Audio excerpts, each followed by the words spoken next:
Vamos lá. Êxodo 17, versículo 1 até o 7.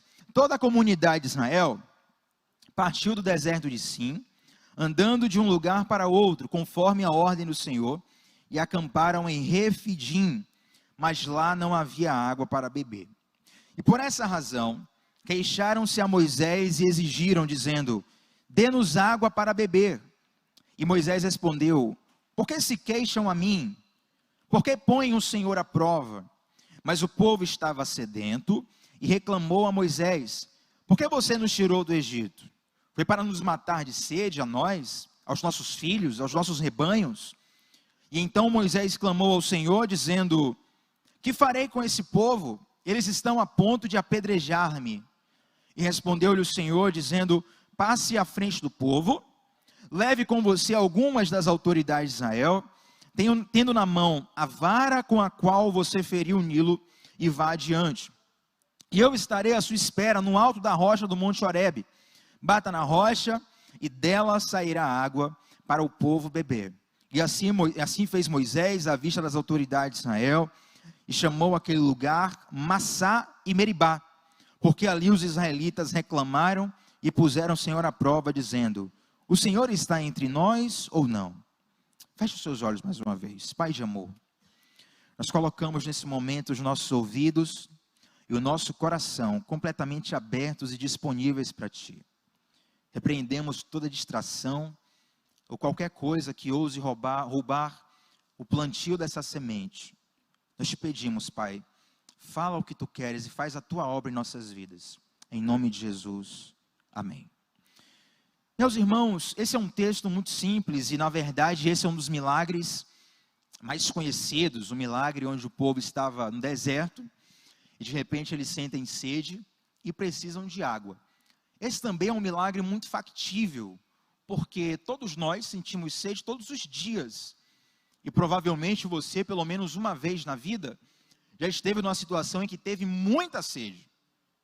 Por alguma situação, alguma circunstância, você teve que ficar muito tempo sem beber água. Eu lembro agora de uma situação onde eu fiz uma prova para a guarda municipal. Inclusive eu passei, mas não fui chamado. Olha que viagem. Passei em primeiro lugar lá no interior, nunca foi chamado, irmão. Mistério, viu? Mas vamos lá. Aí fiz uma prova, e a prova de resistência era puxada, né? Aí eu conversando com um amigo dias antes da prova. Engraçado, eu treinava para essa prova de madrugada. Saía de madrugada de casa e ficava correndo na frente de casa de madrugada, que nem um louco. Ouvindo o pregador Lu. Hein, Rodolfo? A cada metro que eu subo, eu enxergo um pouco mais. A cada vez. O hip hop lá pesado e tal. Meu irmão, até o bandido se assustava quando me via correndo de madrugada com um fonezão hip hop na veia. E aquela coisa preparado. E um amigo meu falou assim: olha, quando você ficar cansado, não importa o que aconteça, não mude a sua postura corporal. E ele foi explicar, ele era atleta, ele foi explicar que a postura corporal influencia na psicologia e não sei o quê, e no misteriando e súbrias. Um monte de coisa lá, irmão. Eu sei que eu só obedeci a ele. E aí eu cheguei na hora da prova física, era, se não me engano, olha, eu acho que eu vou errar aqui agora, eu acho 2 quilômetros em 12 minutos, ou é 2.500 metros em 12 minutos, sei lá, um negócio desse. Eu sei que deu 1 minuto e já estava morto de cansado. Eu lá, né? Eu na postura e tal, e chegou uma hora que a minha garganta fervia, queimava. Tamanha dificuldade, eu acredito que o psicológico deve ter influenciado nisso. Eu estava a ponto de desistir e de largar todo o processo apenas para poder tomar um copo d'água. Eu não pensava mais em nada, não pensava mais no cargo, na aprovação, no tempo que eu passei treinando, eu só queria um copo d'água. Então todo mundo já passou por esse momento de sede.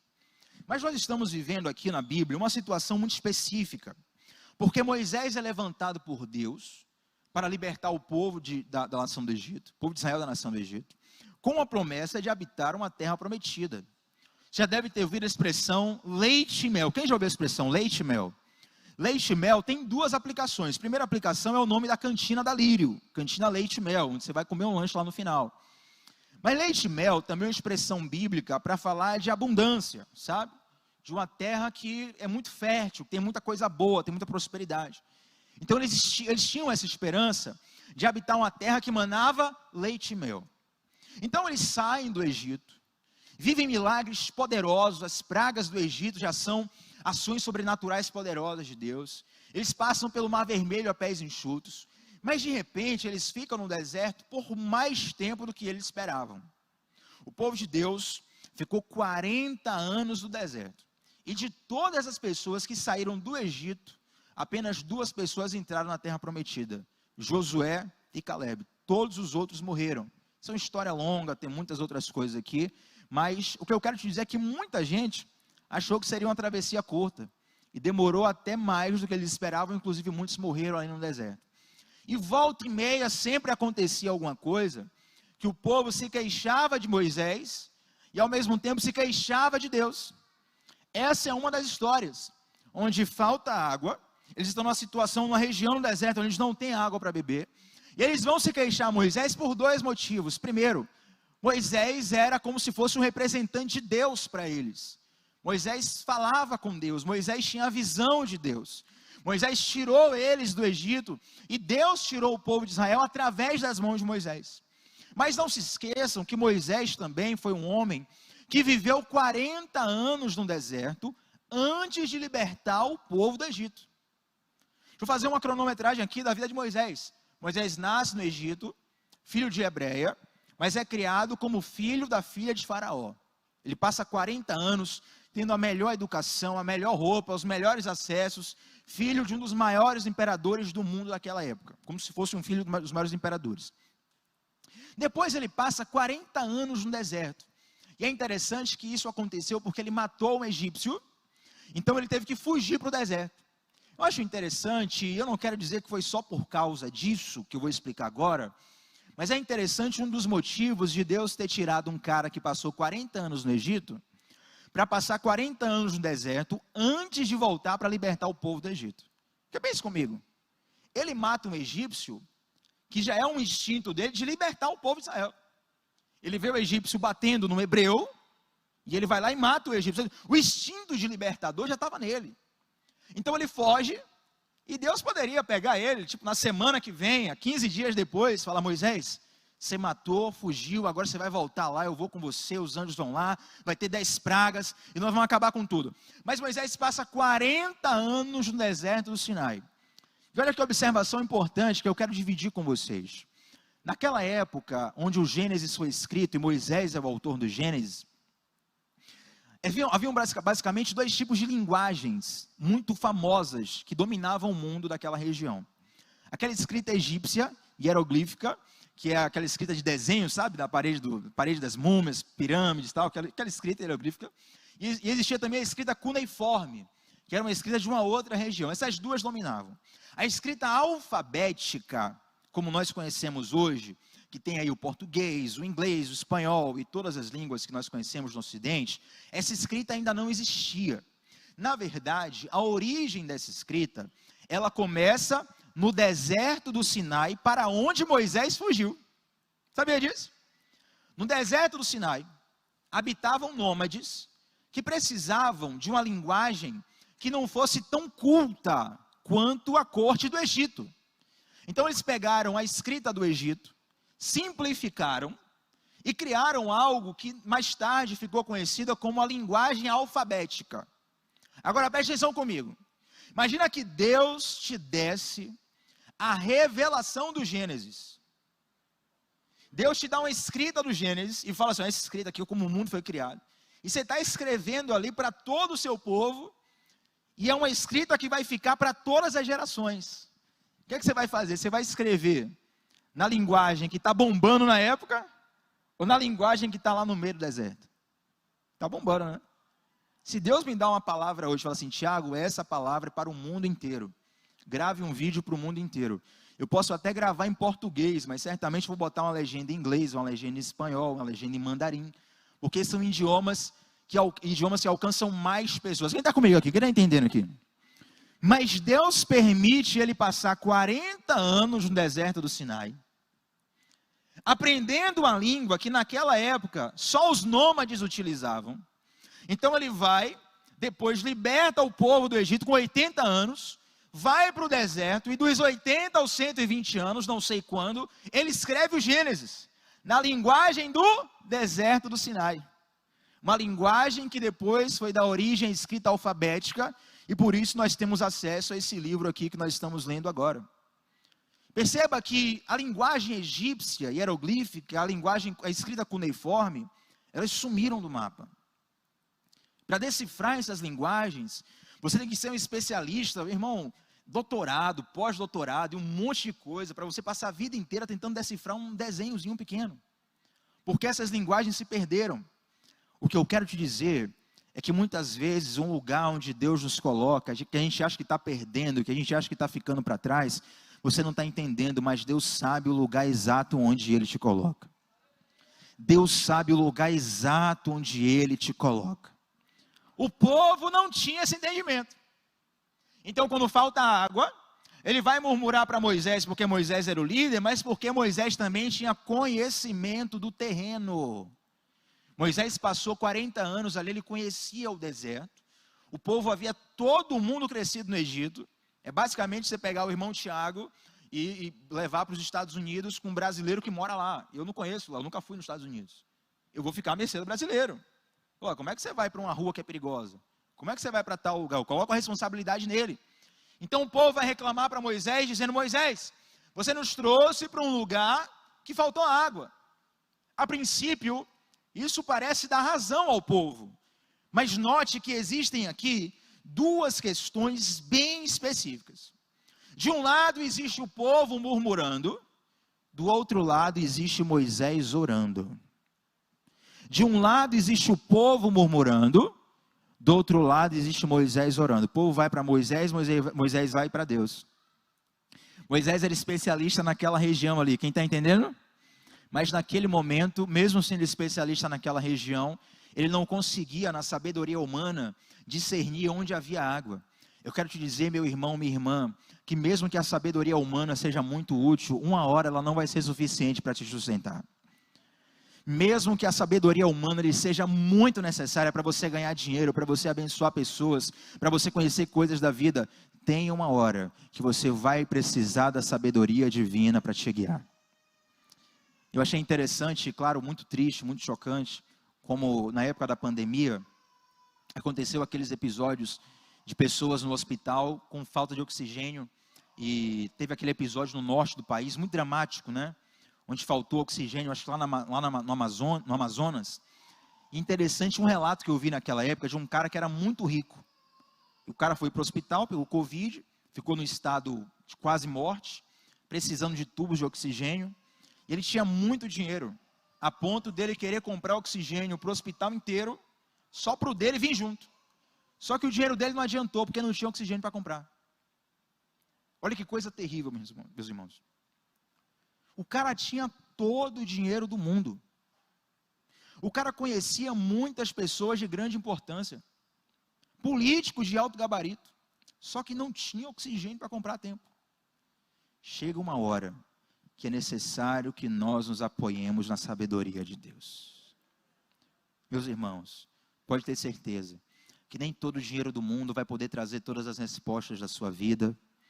Nem toda a inteligência que você tem, nem todo o diploma que você tem vai lhe ser suficiente. Chega uma hora que não adianta. Fica latente aos teus olhos que você precisa de Deus. Eu acho interessante que, eu não estou pregando tragédia aqui, pelo amor de Deus, mas deixa eu te contar uma outra história. De uma pessoa que falou algo interessante para mim. Foi algo hipotético, embora eu acredite que isso aconteça com algumas pessoas. Só falou: Tiago, imagina que você se cuide perfeitamente, você faça assim uma dieta perfeita, dieta igual o pastor Saulo ali, ó, malhadão, saradão, pastor fitness. Vai para academia, faz a dieta, ficar bombado, né? O pastor Saulo está bombado agora. Você vai lá, come o melhor alimento, o melhor treinamento. Eli Batéria e Alana. Eli agora está fortinho, o negócio está melhor agora, né? É uma bênção, né? Aleluia. E aí você se cuida e tal, aí você pega o seu carro, você segue direitinho a lei de trânsito, você para no sinal, você anda na velocidade correta, você respeita a faixa de pedestre, está fazendo tudo, você ama seus pais, ama sua mãe, seus filhos, sua esposa, você é fiel, aí você para na sinaleira e do outro lado vem um maluco, cheio de álcool no juízo, com um acidente, atravessa o carro, bum, bateu no seu carro, morreu, acabou. E aí? Essas coisas acontecem. Chega uma hora, irmãos, que as nossas respostas, elas não são suficientes para nos sustentar. Chega uma hora que nós precisamos de Jesus. Na verdade, o tempo todo a gente precisa de Jesus. Só que muitas vezes, Jesus, ele está no final da nossa fila. Aí a gente vai, ó, opção A, opção B, opção C, D, E. Aí vai o alfabeto inteiro. Quando acaba o alfabeto inteiro, aí a gente lembra que nós somos crentes. Que nós temos Jesus. Mas tem uma canção da banda 4x1 muito linda, que no refrão diz assim: mas eu sou teu Deus e eu estava lá, no meio do teu vale eu estava lá, colhendo tuas lágrimas estava lá, em noites escuras eu estava lá, já senti a dor do que é perder um filho, já senti a dor do que é ser traído, fiz tudo por você, faria de novo por você. Mesmo que você não perceba, Deus sempre esteve lá. Eu quero contar um testemunho para vocês. Eu lembro que na época do auge da pandemia, um pouco antes da pandemia, eu fui morar sozinho. E pela primeira vez na vida eu fui morar sozinho e tive um desafio muito grande, assim, porque era muita coisa nova. E eu fui, na verdade, sem garantia financeira nenhuma, né? Eu fui pela fé, né? Eu vou tentar aqui, velho. Se der errado, mas vai dar certo. E fui antes da pandemia.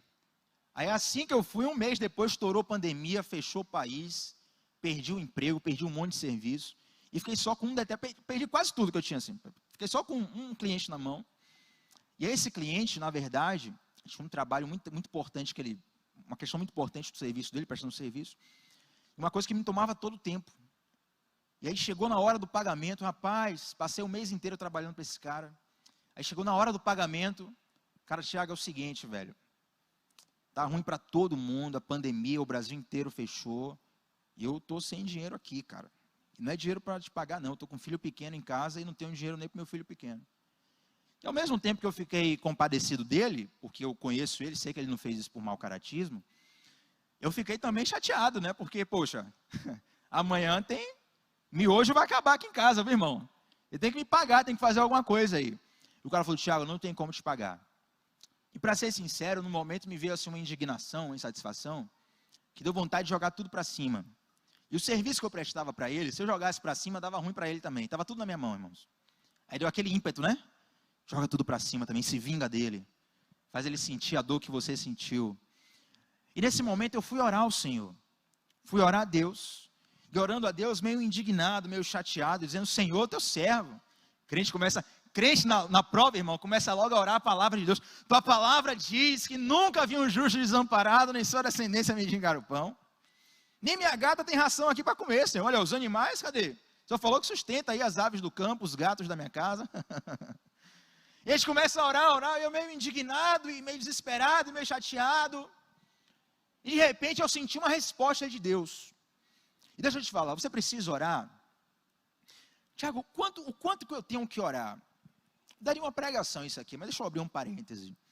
Você tem que orar ou até sentir uma resposta de Deus, ou você tem que orar como se fosse a meia vida de um remédio, sabe? Tem remédio que você toma de 24 em 24 horas, quem está entendendo? Tem remédio que você toma de 8 em 8, amém? Tem situações da sua vida que você vai lá, ora uma vez no dia e está tranquilo. Tem situação, meu irmão, que você ora, dá aquela calma, aquela paz, mas você vai vivendo, 3 horas depois já está aflito de novo. É a meia vida da oração, quem está entendendo aqui? Você tem que ter esse discernimento na sua vida de oração. Então eu fui lá orando, até que Deus me deu uma resposta. Deus me falou uma frase, falou assim, ó: trabalhe que eu vou te pagar. Que coisa louca, irmãos. Na minha mente, inicialmente, parecia como se fosse, bom, deve ser alguma mensagem de autoajuda que eu ouvi, isso brotou do inconsciente. Ou então, sabe aquelas mensagens que a nossa própria mente constrói para a gente não desistir? Né? Sempre uma luz no fim do túnel. Aí ele falou: esse trabalho que eu vou te pagar. Só que essa palavra, ela veio no meu coração, ao mesmo passo que me assustou, depois ela me trouxe paz.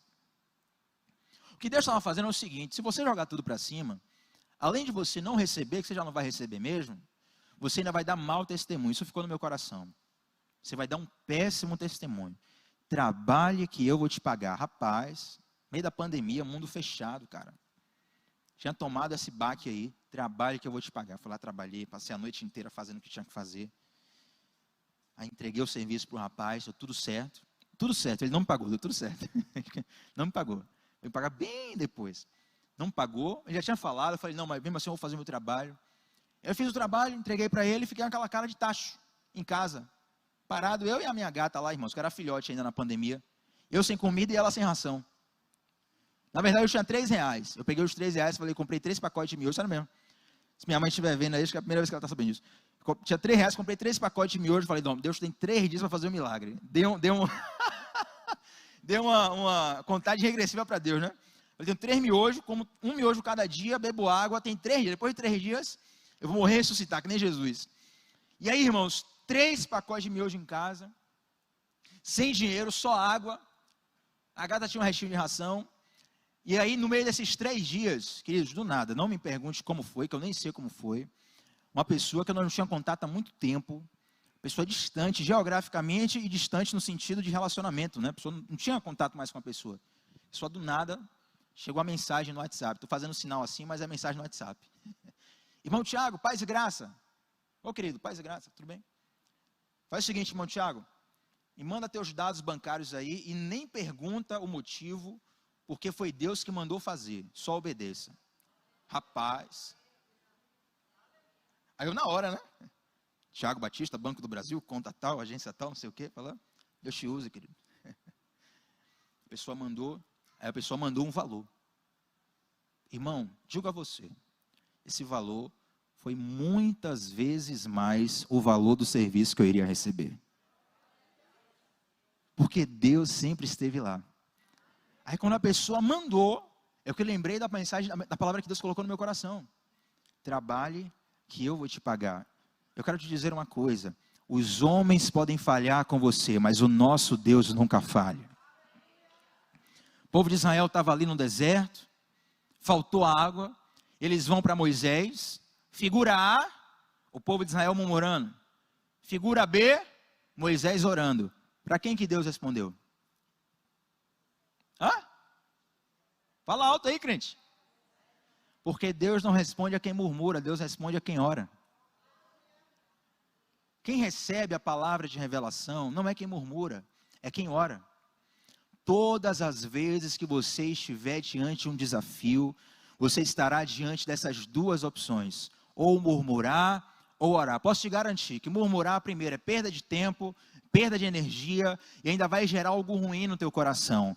Mas orar é colocar a realidade nas mãos do Deus que cria a realidade.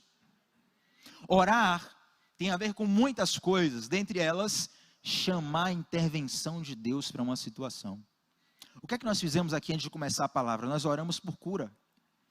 Talvez você tenha orado por alguém que eu não conheço, mas nós estamos orando juntos aqui, e quando nós oramos, nós estamos clamando pela intervenção de Deus naquela causa. E pode ter certeza, queridos, onde há um homem para orar, há um Deus que está no céu para ouvir.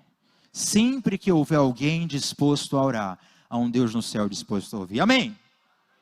Então o povo vai, murmura, Moisés vai orar, e Deus faz isso. E é interessante que isso nos dá uma lição muito clara.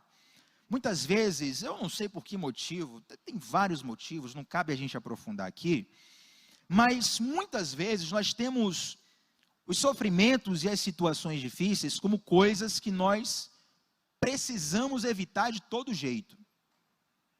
Para ser sincero, até aí tudo bem, né? Você é um pai de família, tem filho para sustentar, tudo bem você evitar uma situação ruim.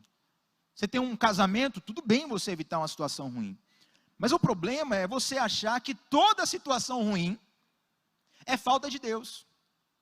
Quando na verdade, você precisa enxergar qualquer circunstância ruim como uma plataforma para viver o extraordinário de Deus. Quantos aqui querem viver os milagres de Deus? Só que milagre diz respeito a algo que é impossível ao homem. Muitos querem viver os milagres, mas não querem viver as situações do impossível. Quem está entendendo? Todas as vezes, querido, que você estiver numa situação ruim, não entenda isso como uma plataforma para te destruir. Celebre, porque o deserto é o cenário onde Deus vai fazer coisas marcantes na sua vida. Eu coloquei um post recentemente no Instagram, e o título é mais ou menos assim, 5 coisas que eu aprendi no deserto, sobre o deserto. E uma pessoa veio comentar comigo, assim, no privado, falando, eu coloquei, celebre, se você estiver no deserto, celebre. Porque deserto é lugar de milagre, deserto é lugar de provisão. A pessoa colocou, olha, está difícil celebrar, viu? Mas a nossa celebração, ela tem em conta não uma circunstância, ela tem em conta uma pessoa. A nossa celebração, ela não tem em conta as circunstâncias, ela tem em conta uma pessoa. Quer ver quem aprendeu isso direitinho? Quem entendeu isso direitinho? Cassiane. Aí ela faz aquela canção, né? Deus não rejeita a oração, oração é alimento. Nunca vi um justo sem resposta. Chega na parte. Então louve, simplesmente louve. Tá chorando, louve. Precisando, louve. Tá sofrendo, louve. Seu louvor invade os... E é incrível, cara, quando você vai cantando esses versos.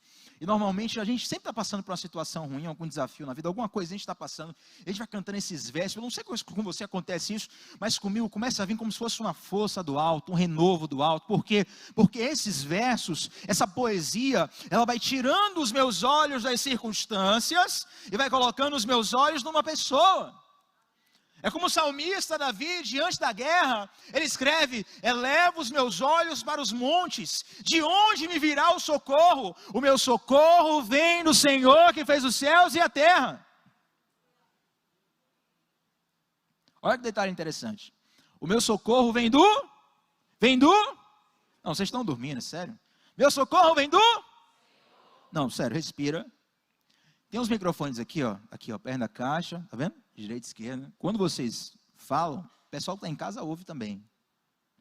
Então respira, né? Vai comigo, irmão, sério, comigo, assim, respira, expira. Maravilha. Ainda bem que não pegou o catarro aqui no microfone. No 3, nós vamos falar. 1, 2, 3. O nosso socorro vem do Senhor, que fez os céus e a terra. Agora observe. Por que ele fala, o nosso socorro vem do Senhor que fez os céus e a terra? Ele pega uma pessoa e coloca um fato, um ato que Deus fez como um memorial do poder de Deus. É como você tem um jogador bom no seu time, e o seu time está perdendo. Aí você fala, não, mas fulano de tal é um craque, fulano de tal vai resolver. O time está perdendo, aí tem uma falta para cobrar. Não, fulano de tal, ele vai fazer o gol de falta, porque ele é bom de falta, ele fez um golaço, ele é decisivo, nesses momentos ele cresce. Por que Davi fala, o meu socorro vem do Senhor que fez os céus e a terra? Porque o relato da criação está assim, ó, no princípio criou Deus os céus e a terra era sem forma e vazia. O que é que Davi quer dizer com isso? Ele se lembra de um Deus que pegou uma terra que era sem forma, uma terra que era vazia, um estado de completo caos, e do caos Deus faz a ordem. Eu quero que você olhe para a confusão que há na tua vida, para a circunstância difícil que há na tua vida, e saiba que todo o caos fica debaixo da palavra de Deus, e o seu Deus, o meu Deus, o nosso Deus é poderoso para dar ordem a esse caos. Aí Deus fala para Moisés assim, ó, pega os líderes e vai lá para cadê, rapaz? Versículo, ei Jesus, respondeu-lhe o Senhor, versículo 5, aleluia, passe à frente do povo, leve com você algumas autoridades de Israel, tenha na mão a vara com a qual você feriu o Nilo e vá adiante. Eu estarei com você, eu estarei à sua espera no alto da rocha do Monte Horebe. Pronto, era o Monte Horebe que eu queria achar aqui. Interessante, olha só. Interessante. Que Deus fala com Moisés, Moisés, pega a sua vara e vai. Essa vara de Moisés era uma vara, era um objeto que já havia, era como, além de um objeto de autoridade, eu poderia falar muitas coisas aqui sobre essa vara, mas além de tudo, era uma espécie de memorial, porque através daquela vara, Moisés já havia feito muitos milagres da parte de Deus, entende? Eu, por exemplo, estou pregando aqui com a Bíblia nova, eu tirei o plástico dessa Bíblia ali agora, antes de subir para pregar, então essa Bíblia é nova, mas se eu estivesse com minha Bíblia de criança aqui, eu tenho uma Bíblia lá em casa, Bíblia de estudo pentecostal. O irmão me deu, minha primeira Bíblia de estudo. E ela cheia de adesivo, cheia de não sei o que. Na verdade, assim, na lateral dela, irmão, é um monte de durex. Já está toda rasgada, já muito usada. Mas é interessante, a Bíblia está toda descartável, não serve para nada. Está lá na estante, não dá nem para ler direito, porque as folhas estão soltando. Mas ela fica ali como memorial. E às vezes quando eu saio para pregar, que eu vou escolher a Bíblia, que eu vou sair para poder ir para a igreja, eu olho para ela e ela me lembra muitas coisas que eu vivi com Deus naquela época. Todo mundo tem algo assim, uma Bíblia, uma roupa, uma pessoa, uma música. Vocês têm um louvor de antigamente, já tem 10 anos, 15 anos que não canta. E aí quando canta aquele louvor, você se lembra de coisas que você vive em Deus. Quem tem uma música assim, gente? Quem tem uma música assim? Às vezes tem várias, né? Então isso são memoriais. Quando Deus fala para Moisés, Moisés, pega a tua vara e vai para o lugar que eu vou te mostrar para você fazer isso e aquilo. Você tem que entender que você precisa, nos momentos de desafio, resgatar os memoriais de Deus na sua vida. Isso é um exercício pedagógico, que o profeta Jeremias inclusive fala. Eu quero trazer à memória aquilo que me dá esperança.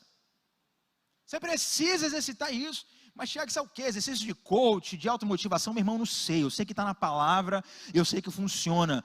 Todas as vezes que você estiver diante de um desafio para o qual você não tem respostas, você tem um Deus que tem respostas, e todo mundo pode olhar para a sua história e saber que em algum momento a mão de Deus esteve lá. Tem uma canção do Sérgio Lopes, chamada Tente Lembrar. Eu não lembro agora o início, acho que quando a gente não esquece o que passou, não guarda o coração. Aí vem assim, bate um desespero com a agonia. Bora para o refrão, né? Vamos ajudar, né? Aí eu sei que no refrão, ele vai falando de um monte de coisa ruim e tal. Ele chega no refrão e vai assim, ó. Tente lembrar, se alguma vez Jesus te abandonou. Tente lembrar, quantas vezes ele já te levantou. Conhece essa, Saulo? Conhece essa música? Cara, olha essa música, eu não botei no louvor ainda. Se eu botar, eu vou chorar.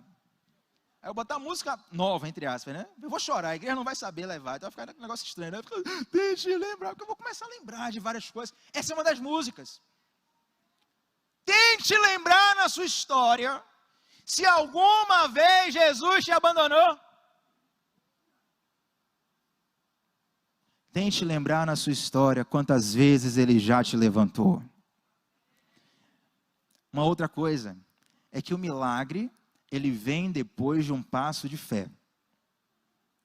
Observe, o povo está com sede. De repente Moisés vai orar. Aí Deus manda Moisés ir para um lugar tal. Pega a tua vara e vai lá para o Monte Horebe, lá eu vou falar com você. Que interessante isso, né? Porque muitas vezes, o que nos separa do milagre, irmão, entenda isso em nome de Jesus. Não é uma fala bonita, não é uma colocação vocal para ficar marcado, para você dar um glória. Não é isso, eu quero, guarde no seu coração isso aqui em nome de Jesus. Muitas vezes, o que te separa de viver o extraordinário de Deus, o milagre que Deus tem na sua vida, não é Satanás, não é o inferno, não são, sabe? É a tua falta de obediência. Moisés vai orar, Senhor, faltou água, o povo está aqui dizendo que vai me matar. Aí Deus fala, pega a tua vara e vai para o lugar tal, e lá eu vou te falar o que é que você tem que fazer. Entendeu o passo de fé? Se fosse eu, não sei você pode ser mais crente do que eu, mas se fosse eu ia falar, Senhor, porque você não entendeu direito, tipo, eu posso ir lá depois, mas tipo, se eu for lá, é arriscado o povo até me matar no meio do caminho. Você pode pelo menos fazer uma chuva, depois que chover eu vou lá, eu fico lá, eu monto uma casa lá, Senhor, mas uma chuva urgente, calma. Muitas vezes o que nos separa dos milagres não é Satanás, não é o inferno, mas é a nossa falta de obediência. Às vezes a gente chega diante de Deus já nas últimas, e aí Deus pede mais uma coisa para a gente. Aí você fala, Deus, eu não tenho mais forças, eu estou morrendo de sede, o povo está para me matar, pressão total, loucura, caos, terror, pânico. E Deus fala, pega a tua vara, vai para o Monte Horebe, lá eu vou falar. Eu não sei qual é o Monte Horebe que você tem que ir, mas Deus está te pedindo um passo de fé nessa noite. Eu tenho certeza disso porque Deus não joga remédio fora, Deus não joga a palavra fora. Se você está aqui nessa noite, ou se você está em casa nos assistindo, não é em vão que você está ouvindo essa palavra. Deus está te pedindo um passo de fé. Então Moisés chega lá no Monte Horebe, e para a gente encurtar a história aqui, Deus fala com Moisés, Moisés, pega essa vara, mesma vara que você atravessou o Nilo, que você abriu as águas do Mar Vermelho, mesma vara que você fez tantos milagres, vai pegar a rocha, você vai bater na rocha, e da rocha vai sair água, e essa água vai saciar a sede do povo. Olha que interessante, gente. O Antigo Testamento, o Primeiro Testamento, ele trabalha muito com símbolos, com tipologia. É como se Deus estivesse falando em forma de sombras. O livro de Hebreus, a carta aos Hebreus, fala muito isso. Antigamente Deus falava por meio dos profetas, mas hoje aprove ele falar através do Filho. Então muitos episódios do Antigo Testamento são símbolos de Cristo. São símbolos da obra de Deus no seu povo. Olha que figura interessante. O povo está no deserto, com sede, perto de morrer. Deus fala para Moisés ir lá, ferir a rocha, e a rocha ferida vai saciar a sede do povo. Quem foi a pedra fundamental que foi ferida para saciar a nossa sede? Você está entendendo? O que eu quero te dizer não é apenas uma curiosidade teológica, é você entender que da mesma forma que Cristo está escondido, mas presente nessa história, muitas vezes, sem você perceber, Cristo está presente e atuante na sua vida. Você tem que aprender a perceber os sinais de Deus. Você precisa aprender a discernir os sinais de Deus. Naquele momento, Moisés bate, fere a rocha, sai água, e todo o povo é saciado ali. Eu não sei se você já viu rocha, já viu água sair de rocha aí, gente? Alguém aí? Eu morei numa cidade chamada Conceição do Jacuípe. O nome já diz, Conceição, nascimento do rio Jacuípe. E tem um ponto turístico lá, né? Na verdade não é nem ponto turístico, vai ser um lugar meio estranho até. Vai ter a fonte lá. Ponto turístico de Berimbau. Quem é de Berimbau está no chat e está me ouvindo? Ponto turístico de Berimbau, a fonte do rio. Aí chega lá, tem uma pedra para guardar a fonte, ou seja, uma construção para guardar a fonte. E a água brota lá, eu não sei de onde a água brota, não sei de onde a água nasce. Mas eu nunca vi água sair de pedra. O que eu quero te dizer é que Deus pode trazer respostas de lugares que você nem imagina. Deus pode trazer respostas de um lugar que você nem imagina. Não subestime o seu Deus. Olha para a pessoa que está do seu lado, só para não dormir aí. Não subestime o seu Deus. Querido, eu quero te dizer uma coisa. Muitas vezes nós estamos como o povo de Deus no deserto, onde nós olhamos ao redor e parece que a resposta nem está próxima. E talvez a resposta nem esteja próxima, mas Deus está próximo e Deus tem resposta para tudo. Amém? Agora eu quero transicionar com você, lá para o texto que está em João capítulo 7. João 7, versículo 37. João 7, versículo 37. Abre comigo aí.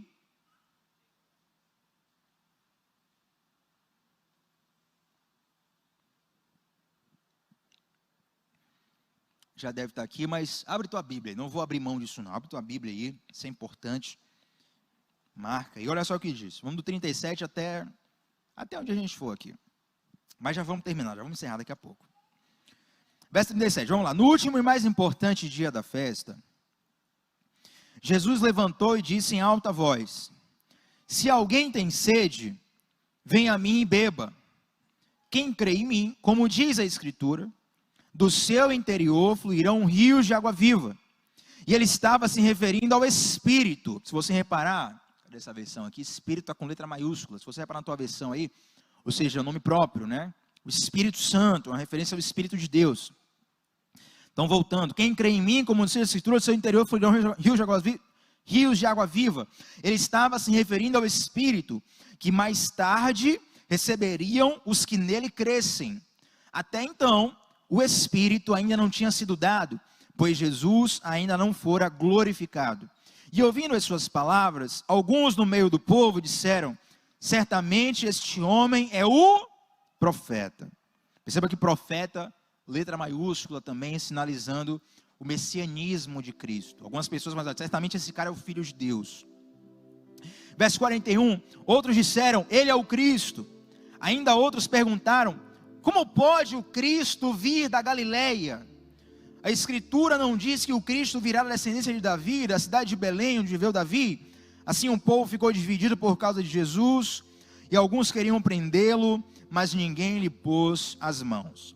Deixa eu explicar o contexto dessa festa aqui. Nós estamos numa festa, essa festa é chamada Festa das Cabanas. Tem vários nomes, né? Um dos nomes conhecidos é a Festa das Cabanas. Existiam basicamente 3 grandes festas em Israel.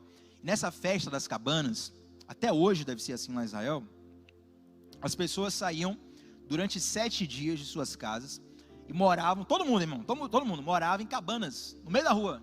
Imagina que bacana, né? Seria legal aqui no Brasil, né? Todo mundo sair de sua casa e acampar no meio da rua. 7 dias. Tiago, para que eles faziam isso? Para poder lembrar do que Deus havia feito ao povo lá no deserto.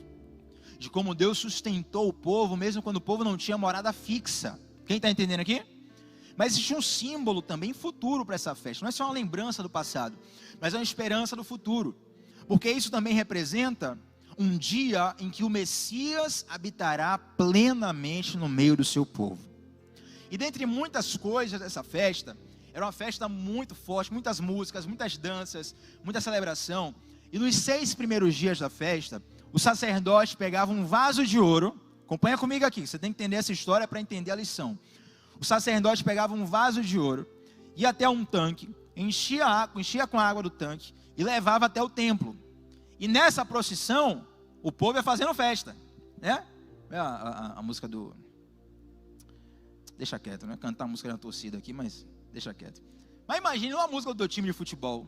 Um time da Série C que subiu para a Série B agora. Glória a Jesus Cristo, amado Deus. Ou se o Bahia subir semana que vem, tem tudo para subir. Não tem como não subir, Saulo. Desculpa, irmãos, piada interna. Não tem como o Bahia não subir.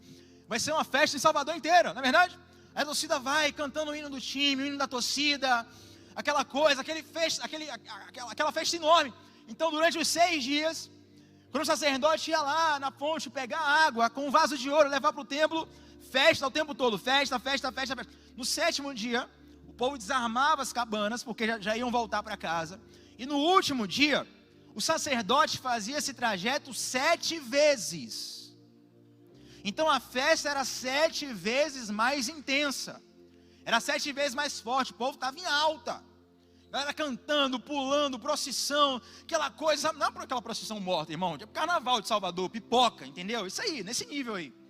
E no meio disso tudo, Jesus está ali no meio, todo mundo ali já entendia o que eu estou explicando para você. Jesus se levanta, e a expressão do texto dá a entender que de fato Jesus levanta a sua voz e grita assim: quem tem sede, venha a mim e beba de graça da água da vida. No meio do ritual, Jesus traz vida ao que é ritualístico. Eu te desafio a, depois dessa pregação, durante a semana, se você não assistiu o culto de quarta-feira, assista, tá no canal da nossa igreja com o título O Tabernáculo de Davi. Ainda botei uma capinha lá para chamar, mas é O Segredo do Tabernáculo de Davi. Pastor Saulo pregou algo muito precioso, mostrando como há algo especial no tipo de adoração que Davi fazia e na visão que Davi tinha. O que eu quero te ministrar nessa noite é que Jesus pega aquele ritual religioso, onde o povo pegava água na fonte para simbolizar o que aconteceu no deserto, e que nós acabamos de ministrar aqui em Êxodo 17. Jesus se levanta e diz: quem tem sede de verdade, vem a mim e beba. O que você acha que é só uma religião, que é só uma instituição, que é só uma igreja, que é só um CNPJ, que é só uma resposta do IBGE, querido, existe um Deus que é vivo, que é verdadeiro e que quer de fato se relacionar com você. Isso parece uma mensagem evangelística, uma mensagem para quem não é cristão, esteja ouvindo pela primeira vez, ou que não faça parte de uma igreja. Mas quantas vezes nós, que já somos cristãos, talvez você já tenha até um certo tempo de igreja, talvez já tenha mais tempo de igreja do que eu tenho de vida, irmão, mas quantas vezes nós precisamos nos lembrar que tudo isso que nós fazemos, abertura, cronômetro, cantar as músicas, aviso, ofertório, pregação, grupo de comunhão, mercado solidário, ministério Kids, viagem missionária, nada disso é para encher um templo, nada disso é para pagar contas, nada disso é para ter uma religião, para você ter uma escolha no IBGE, nada disso é apenas humano, isso é profundo, é verdadeiro, é espiritual, é eterno, e nós precisamos nos lembrar, assim como aqueles judeus Deus estavam ali celebrando aquela festa todos os anos, mas muitos deles haviam esquecido. Nós temos esquecido sistematicamente, mas hoje eu quero te lembrar, eu quero lembrar também o meu coração. Nós estamos juntos nessa, que nós precisamos beber de fato da água da vida que só Jesus tem a oferecer. Quantos de nós temos tanta sede de tantas coisas na vida? Sede de reconhecimento, todo mundo tem. Sede de aceitação, todo mundo tem. Sede de coisas que podem ser fúteis para uns, mas é importante para você. Todo mundo tem a sua sede particular. Mas eu posso te dizer que só tem um que de fato sacia a sua sede. É a água de Cristo. Eu lembro de uma certa história.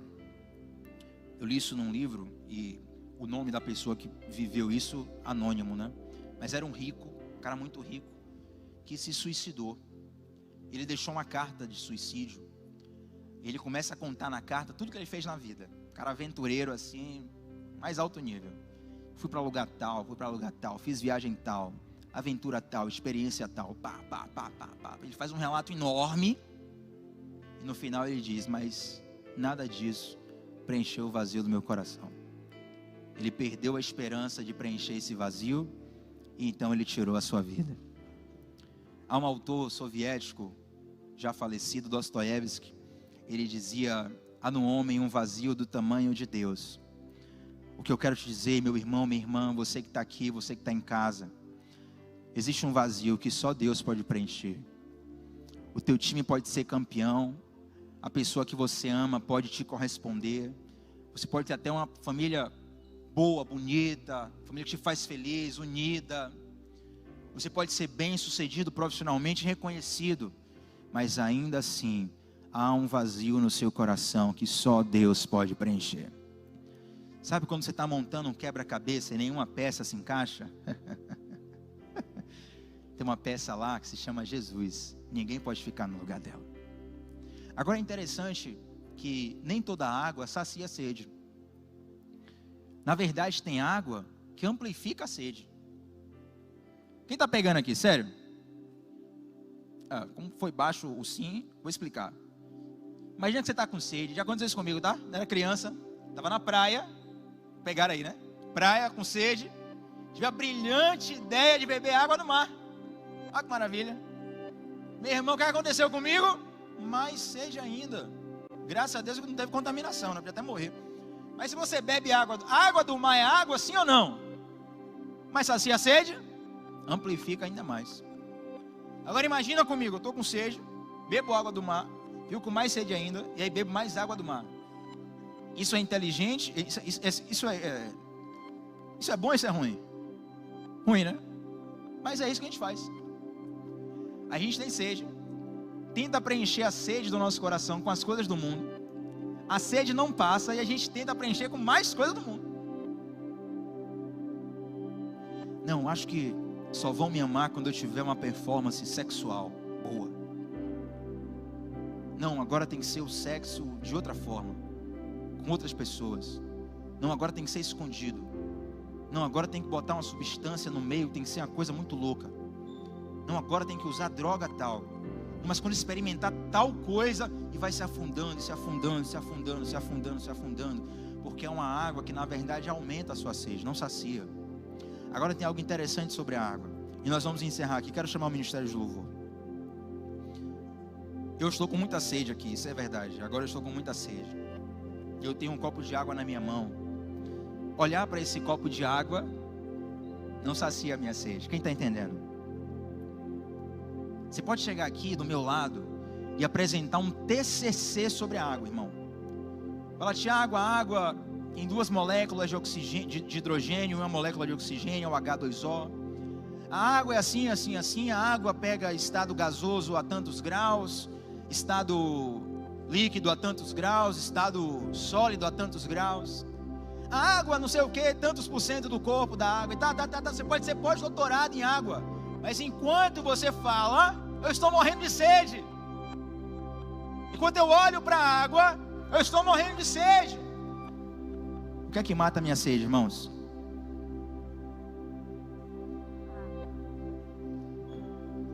Você tem que ter uma experiência com Jesus. Você tem que ter uma experiência com Jesus. Se coloque de pé no seu lugar. Jesus é o único que sacia a sede da nossa vida. No deserto da nossa caminhada, Jesus é o único que sacia a sede da nossa vida.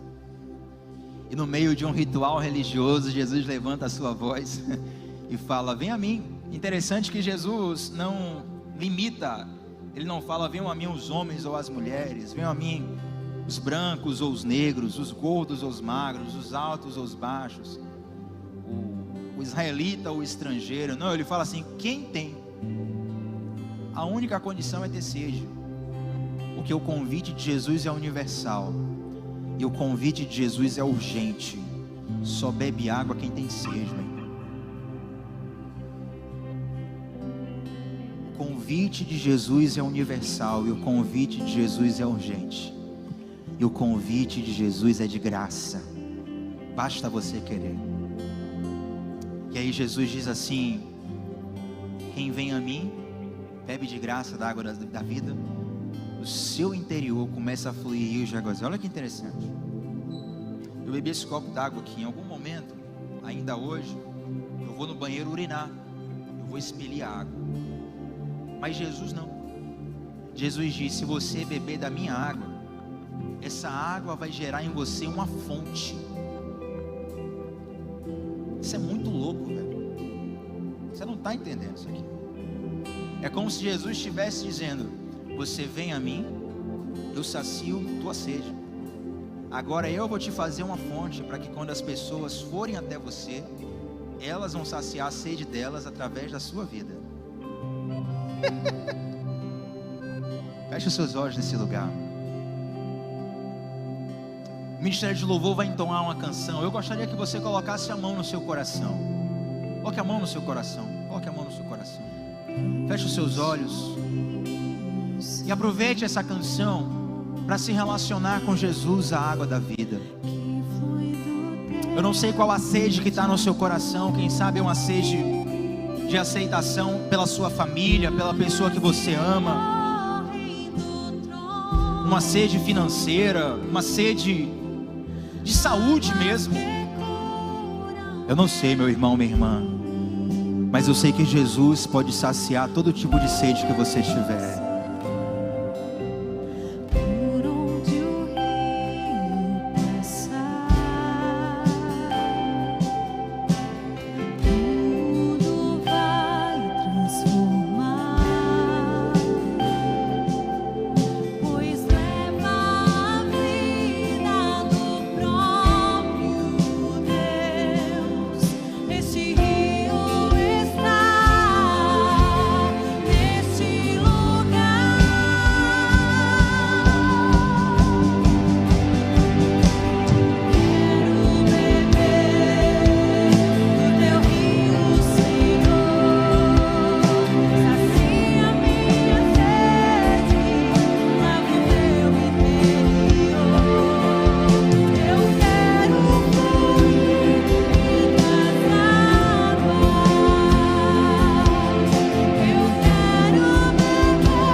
Fazer uma oração nesse momento por todos que estão aqui, aqueles que estão em casa assistindo online. Eu oro, Pai, para que o teu povo tenha de fato uma experiência contigo. Vou começar por mim, ó Deus, e a todos os que não se sentem nada, se sentem afastados demais, pequenos demais, fracos demais. Eu oro, Deus, para que neles caia uma consciência de que o Senhor está disponível. Que assim, ó Deus, como ter um conhecimento sobre um copo de água não sacia a nossa sede, apenas ouvir falar do Teu nome não sacia a sede da nossa alma. Assim como precisamos beber da água de um copo, nós precisamos beber mais e mais e mais e mais e mais e mais de Ti, Senhor. E nós nos apossamos nessa noite da Sua promessa, Deus, que está escrito, não é frase de autoajuda, não é frase de coach, está escrito na Tua palavra: aquele que beber de Ti, do seu interior fluirão rios de águas vivas. Ó Deus, não queremos apenas sobreviver, Pai. Não queremos apenas sobreviver até o próximo culto, até a próxima semana, até a próxima conferência, até a próxima música nova, até a próxima pregação. Nós queremos ter uma vida em abundância. E vida em abundância não diz respeito a uma conta bancária gorda. Vida em abundância não diz respeito a ter sempre o carro do ano, a casa mais bonita do bairro. Vida em abundância diz respeito a uma vida que transborda, e aquilo que transborda molha aquilo que está ao redor. Nos faz também, Senhor, fontes de águas vivas, para que os nossos amigos, os nossos familiares, as pessoas que passarem pela nossa vida, sejam encharcados pelo Seu amor que está em nós. Não queremos apenas um evangelho consumista, Pai, de apenas receber, mas nos leva a ministrar, a oferecer, a dar, a servir com amor aquilo que o Senhor gerou dentro de nós. E faz do Teu povo fontes de águas vivas espalhadas por toda a face da terra, em nome de Jesus e para a glória do Senhor Jesus. Você pode aplaudir ao Senhor nesse lugar? Glória a Deus, glória a Deus.